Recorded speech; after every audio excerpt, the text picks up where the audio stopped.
अस्सलाम वालेकुम, मैं हूँ राना अदनान शबीर खान।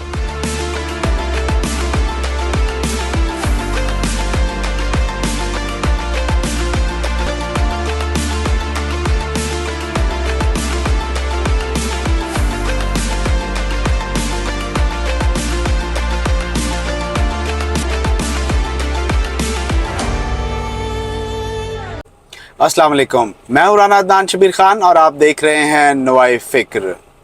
ख़वातीन हज़रात, मुकाबला वही होता है जिसमें दोनों पार्टीज टक्कर की हों, वो सियासत हो या क्रिकेट या कोई भी और स्पोर्ट हो। पाकिस्तान और इंडिया की क्रिकेट एक जंग का सा समा होती है।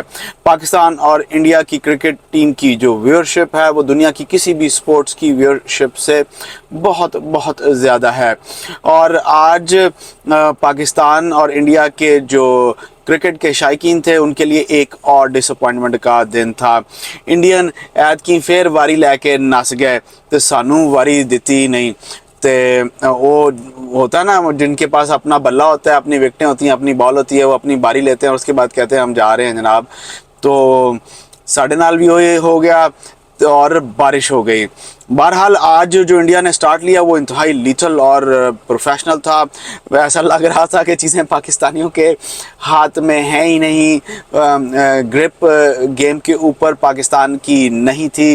और फिर कुछ अरसे बाद जब हमें 2 विकेटें मिली तो कुछ सांस आया। बहरहाल अभी मैच कल होगा और इंडिया की बैटिंग लाइन ना सिर्फ फॉर्म में है बल्कि वर्ल्ड क्लास है और उन्होंने रज के कुटना है। मुझे तो यही लग रहा है। देखना यह है कि हमारी बॉलिंग उनको कितना को रोक सकती है, कितना डक सकती है और कितना जल्दी वो विकेटें गिरा देंगे। ये सब कल हम देखेंगे और ज़रूर देखेंगे इंशाल्लाह।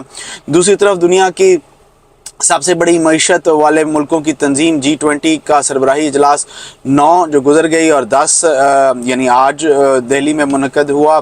G20 के सरबराहान इस वक्त इंडिया में मौजूद हैं और उसकी G20 की जो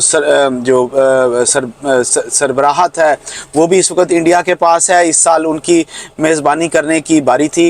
हर साल हर मुल्क जो है वो बारी बारी अपनी टर्न लेता है। इस दफ़ा इंडिया की बारी थी। इंडिया ने 9 दूसरे ममालिक जिनमें बांग्लादेश, मिस्र, नाइजीरिया और मुत्तहदा अरब अमारात वगैरह भी शामिल हैं उनको भी बतौर मेहमान शिरकत की दावत दी। उनमें पाकिस्तान नहीं था।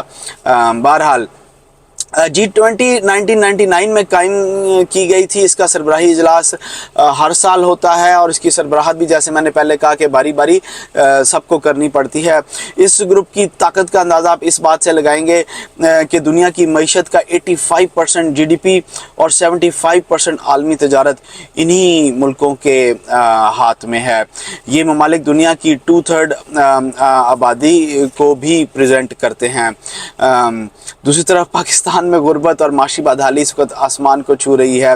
गरीब आदमी के लिए रोटी मुश्किल है और ऊपर से बिजली के बिलों का बोझ उनके सर पर लाद दिया गया है। हमारी सियासी जमातें गायब हैं और हमारी जो सियासी जमातें अपने आप को जमहूरी जमातें कहती हैं और उनकी वो जमातें जिनकी जड़ें अवाम में होनी चाहिए, जिनकी कनेक्टिविटी अवाम के साथ होनी चाहिए, जो उनके मसाइल को उठाएं और प्रेजेंट करें। बेसिकली पिछले 15 सालों में उन्हीं लोगों ने आज अवाम को इस जगह पे लाकर खड़ा कर दिया है कि वो ख़ुद छुप रहे हैं, सामने नहीं आ रहे और किसी भी चीज़ की ज़िम्मेदारी लेने के लिए तैयार नहीं। उनकी कोशिश ये है कि सब कुछ अवाम का जितना इस वक्त एहसास हुआ है और जो उन पर बोझ है उसका सारा मलबा फ़ौज पर फेंक कर और बाजवा साहब और जनरलों पर फेंक कर ख़ुद साइड लाइन हो जाएं। बहरहाल मेरे नज़दीक इस वक्त पाकिस्तान की सियासी और माशी बदहाली और इस वक्त जो अनस्टेबिलिटी की जो मेन रीज़न है, मेन काज है, वो हमारी ये पॉलिटिकल पार्टीज़ हैं। ये जमातें एक कॉर्पोरेट कंपनीज़ की तरह काम करती हैं और उसी तरह चलाई जाती हैं और उनकी ओनरशिप जो है वो आगे दादे से बेटे और फिर बेटे से पोते और फिर सो ऑन आगे तक जाती है और वो अवाम की बजाय अपने मफादात को प्रोटेक्ट करते हैं और उनकी तमाम पार्टियों का जो ज़ोर है, ताकत है, उसका सरचश्मा चंद शख्सियात होती हैं और फिर उनकी आगे आने वाली औलादें। बहरहाल ये पार्टियां अवाम का खून कब तक निचोड़ती रहेंगी, ये सब आप पर मुनहसर है।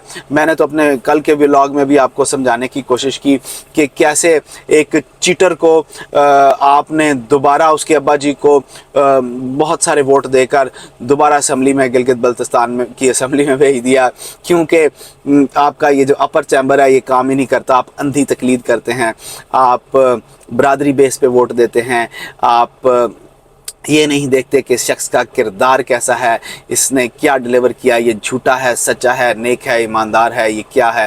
आपने अपनी धड़े सिस्टम पर वोट देना होता है। मैं उम्मीद करता हूँ और मैं अल्लाह से दुआ मांगता हूँ कि अल्लाह ताला हमारी कौम को कोई सियासी बसीरत भी अता फ़रमाए। लेकिन दोबारा मैं यही कहूँगा कि इन लोगों से जान आपने छुड़वानी है और अपनी वोट की ताकत से छुड़वानी है। मैं आपसे इजाज़त लूँगा। अल्लाह आप सबको आसानियाँ नसीब फ़रमाए और आसानियाँ तकसीम करना नसीब फ़रमाए। अस्सलाम वालेकुम।